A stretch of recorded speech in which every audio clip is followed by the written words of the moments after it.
Thank you so much. Thank you. Vindictive style.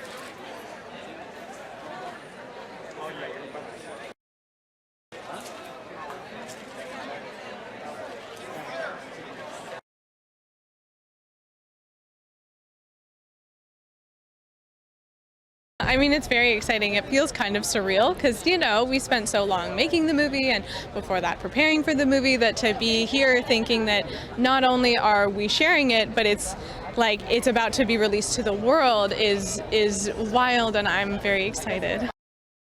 To me, it's a story about somebody feeling called to something and the people around her saying, no, I don't think that that is your calling, and figuring out the voice between, you know, those things and what you truly feel in your soul. There's a new version of the Predator, there's different weapons, there's a different design, all that kind of stuff. So I think that I think that to hardcore Predator fans, or even if you've never seen a Predator movie, I think that there's something to enjoy.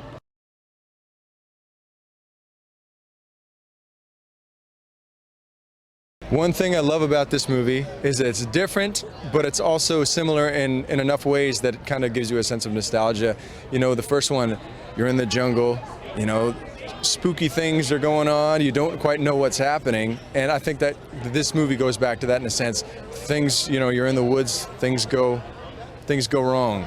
Not to spoil anything, but different enough to keep your attention. I think people are fascinated with indigenous culture, and they always have been, but there hasn't always been an opportunity for it to be portrayed accurately because, you know, movies weren't made by indigenous people. But having Jane Myers kind of at the head of this project with Dan, a Comanche woman herself, it was just such an honor for me to be a part of, because, you know, she was there every day. This woman works so hard, you know, and she's got more energy than me. I don't know where she gets it, but just watching her kind of champion this thing and make sure it was accurate as we could get it was just amazing.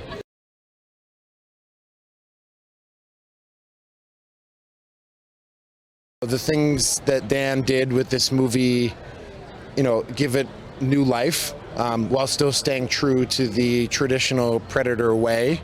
There are elements of the Predator franchise that come into play, but a little different, and I think it's just right. I like that, you know, it's the focus on Nadu and her journey and everything she's going through, and there's a big scary entity that's also haunting her as well.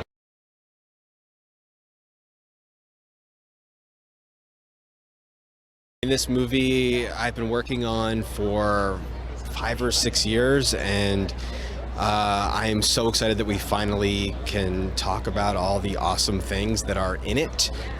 Some things I'm going to hold on to just a little bit longer. There's some fun Easter eggs in the movie I hope the internet finds, but I'm stoked that it's finally here.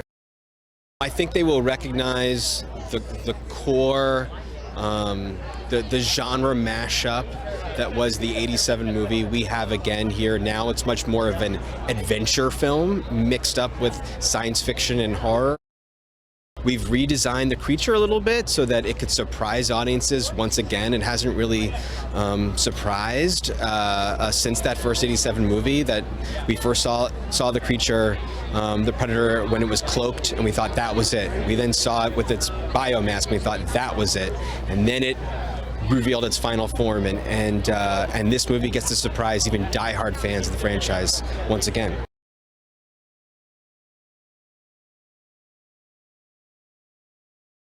I'm thrilled to be here because this film has so many firsts, and me being a native producer, it's even in my language, so I'm totally thrilled. We hit a lot of Easter eggs. I'm a big Predator fan. I was a teenager when the first Predator came out, so that's it's really important to me. So this one is close to the original, and taking it back 300 years in time, we were able to pare down the Predator, so even the Predator looks different. You know, he's more feral, more primal. We even changed the color of his skin. So I think people will see a lot of things in there, maybe a few lines, and then maybe this film also creates some new lines for people to take on, you know, in the future. So what's really important is to see a cast of predominantly native people carrying a studio film like this, you know, a feature film, action, adventure.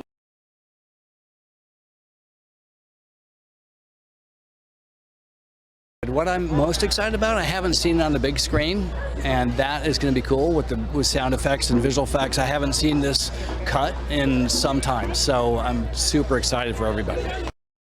I think the audiences are excited about the freshness of the new story. You know, certainly, and the Predator is sort of the rock that binds this movie together with other movies, other Predator movies, of which we've redesigned to some degree. So in that way, I think we're similar, but yet quite unique. I would definitely say David and Goliath. I think that is a great. It's analogous to really what the heart of the story is. You know, this young girl. Fighting for her life, for her tribe, for her people, and being understood by that group.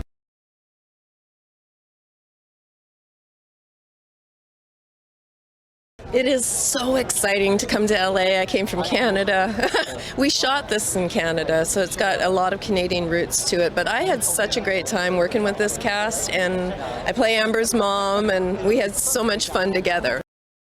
It's an Indigenous woman that is in the lead, and she is the hero. And it's so rare that we ever get to have an Indigenous woman as the hero of anything.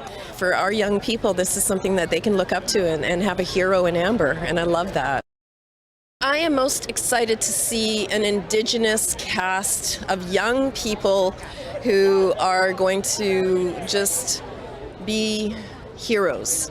And that, to me, is something that is really needed and really important.